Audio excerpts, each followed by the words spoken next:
পদ্মা সেতু rail line, metro rail, elevated expressway, third terminal, Hatirjheel প্রকল্প, Purbachal 300 fit, উড়াল সেতু নির্মাণ, বঙ্গবন্ধু যমুনা সেতু, যমুনা রেল সেতু, সমুদ্র সীমা বিজয়, বঙ্গবন্ধু স্যাটেলাইট, রূপপুর পারমাণবিক বিদ্যুৎ কেন্দ্র, Karnaphuli tunnel, Cox's Bazar rail line, Cox's Bazar আন্তর্জাতিক বিমানবন্দর, ঢাকা ও চট্টগ্রাম এক্সপ্রেসওয়ে, দায়রা বিদ্যুৎ কেন্দ্র, রামপাল বিদ্যুৎ কেন্দ্র, মাথারবাড়ি তাপ বিদ্যুৎ কেন্দ্র, 119টি বিদ্যুৎ কেন্দ্র স্থাপন, পায়রা সমুদ্র বন্দর, 100টি ইকোনমিক জোন, 560টি মডেল মসজিদ, 1681টি মাদ্রাসা ভবন নির্মাণ, কওমি মাদ্রাসার স্বীকৃতি, উন্নয়নশীল দেশের উন্নতিকরণ, রোহিঙ্গাদের আশ্রয়দান, সমস্ত দেশকে রেলওয়ের আওতায় আনার উদ্যোগ, ফ্লাইওভার নির্মাণ, মহাসড়কগুলোকে 4, 6 ও 8 লাইনে উন্নীত করা, এশিয়া হাইওয়ে রোড প্রকল্প, ঘরে ঘরে বিদ্যুৎ, ফ্লাইওভার, নদী ভাঙ্গন রোধ, শ্রমিকের মজুর বৃদ্ধি, বয়স্ক ভাতা, মাতৃত্বকালীন ভাতা, বিধবা ভাতা, মুক্তিযোদ্ধা ভাতা, শিক্ষা ভাতা, প্রতিদ্বন্দ্বী ভাতা, স্বামী পরিত্যক্তদের ভাতা, জেলেদের খাদ্য সহায়তা, ইমামদের ভাতা, বাসস্থান, বৈশাখী ভাতা, ডিজি কার্ড, আরো অজস্র।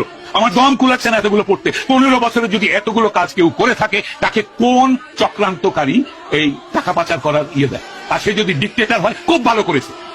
বাংলাদেশের গত 10 মাসে প্রমাণিত যে বাংলাদেশের ডিক্টেটরশিপ না থাকলে যে কোনো মানুষ যে কোনো মানুষকে মব লিঞ্চিং করবে, ধর্মের নামে করবে, হিন্দু বলে করবে, কপালে টিপ পরেছে বলে করবে, মাথায় হেজাব দেয়নি বলে করবে, মাথায় টুপি পরেনি বলে করবে, মাথায় জটা থাকলে করবে, মাজারে বসে ফকির হলে তাকে মারবে।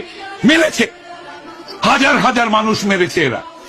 ডিক্টেটরশিপ ছাড়া এটা কোনোদিনও কন্ট্রোল সম্ভব নয়। খুব ভালো করেছেন আওয়ামী লীগ শেখ হাসিনা ডিক্টেটরশিপ করে।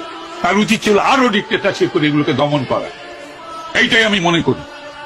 বাংলাদেশের মানুষের কপালে গণতন্ত্রের দরকার নেই। যারা জাতির পিতাকে হত্যা করে তার 54 বছর পর তার ভাস্কর্যের মাথায় পেশাব করে, সেই জাতির জন্য স্বাধীনতারও দরকার নেই। এরা পাকিস্তানের গোলাম হোক।